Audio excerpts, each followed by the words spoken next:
On me pose souvent la question, c'est quoi les grandes étapes pour se bâtir un plan financier? En fait, la première chose à voir, c'est l'approche à prioriser en planification financière.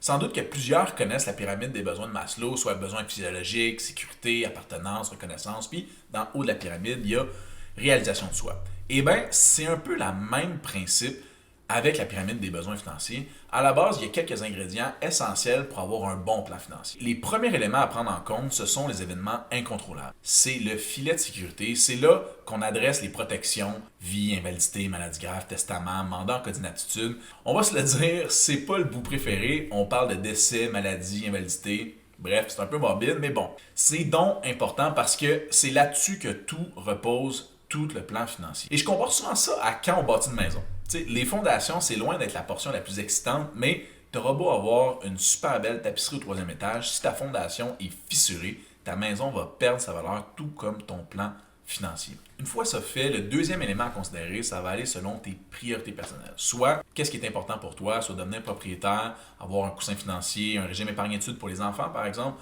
revoir la gestion du crédit, bref, chaque situation est unique rendue là. Et finalement, dans le haut de la pyramide, et ça c'est un des bouts que je préfère, une fois qu'on a cumulé un certain patrimoine, c'est là qu'on va parler d'optimisation et préservation du patrimoine.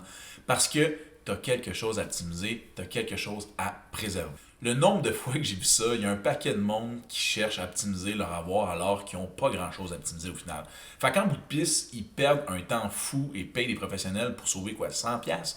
Concentre-toi donc d'abord sur accumuler un minimum et après, tu optimiseras. Et là, ça vaudra la peine de payer 1000$ pour un fiscaliste pour en sauver pas mal plus que 1000$.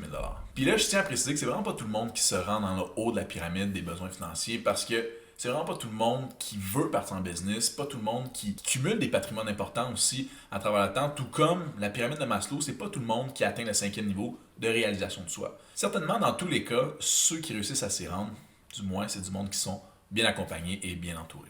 Donc, si je résume, premièrement, on établit le filet de sécurité pour contrer les événements incontrôlables. Ensuite, on établit nos priorités personnelles pour finalement arriver à des possibilités de croissance et maximisation de ce qu'on a accumulé avec le temps.